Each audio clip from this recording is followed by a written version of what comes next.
pač taki velik dogodek je bil ta mesec, da sem pač še hotel omeniti, da v light novel sferi se je zgodil the biggest event of a life, ker je prišel izid Mushoku Tensei Volume 26 in to je dejansko zaključek celotne zgodbe. Rudeusove zgodbe in cel ta svet, cela ta sfera, cela ta zgodba ima tak emocionalen in dober zaključek, da jaz sem 3 dni samo ležal in samo razmišljal o tem in samo se jokal in samo ena fraza imam ves čas v glavi in ne morem, gledaj. Katero frazo imaš v glavi? And like this, my story ends, ali nekaj takega je bilo, pozabil. Ne morem zdaj. Je bila v glavi do pred 10 sekundami. Ko ste me spomnili, da moram zdaj, ko si omenil, ful je bilo na koncu lepo zapakiran kot v obliki dnevnika. Ok, daj malo konteksta. Vidva sta prebrali, mislim, sta bralca light novelo, poznata Mushoku mogoče. Mushoku je eden anime, ki recimo zdaj prihaja v naslednji sezoni, bo prišla... Pač zdaj je že druga sezona, part 2 je že daleč prišlo, ampak v celi grand scheme of story še ni nikamor prišlo. In dogaja se in veliko je takih turning pointov in rasti glavnega karakterja, da na koncu, glej, je bil srečen. Na koncu je nekako prišel skozi, je bilo veliko takih fajtov, ko si nisi mislil, da bi lahko prišli do konca, ampak so.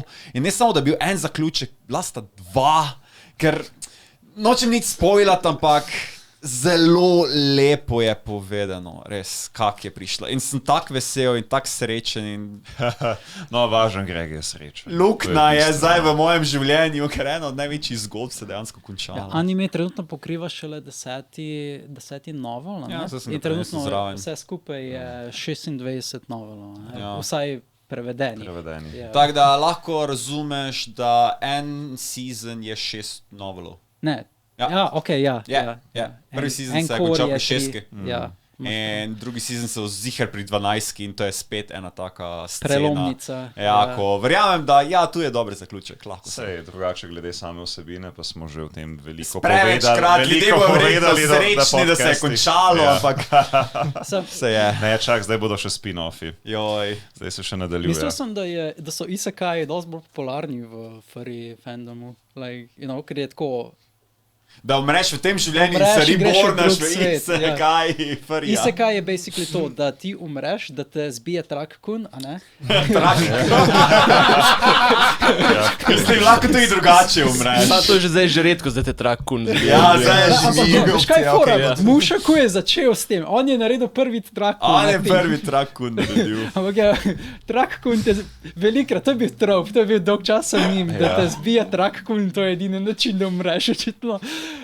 In pol padeš v svet, ki je največkrat tak fantazijski svet of sword and magic. Swords and magic, to je vse, kar moraš vedeti. Srednjeveški svet. Srednjeveški, večinoma. In Mushoku je eden prvih, ki je tako grandfather in po katerem so vsi kopirali ta fantazijsko reinkarnacijo v svet magije in moči in da dobiš mečev. Drugo šanso v življenju.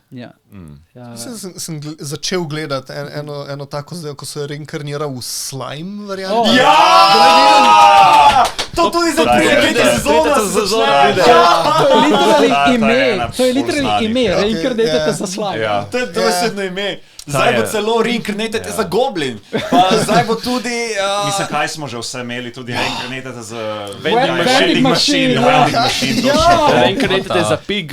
Ja, pig. Kaj je bil? Kamen je bil? Swords, ne. Mislim, da vending machine kar zmaga. Vending machine je bil kar poseben. Ampak tudi Buta anime je bil literally človek je jedel, mislim, da prašičja jetra ali nekaj. In potem je postal prašič. In potem umre in postane prašič. Pa zdaj dobimo nekaj, kaj čisti Sword Art Online, tako da. Za ljubitelje. To še zdaj niso končali. Ne, se še ni. Se še piše.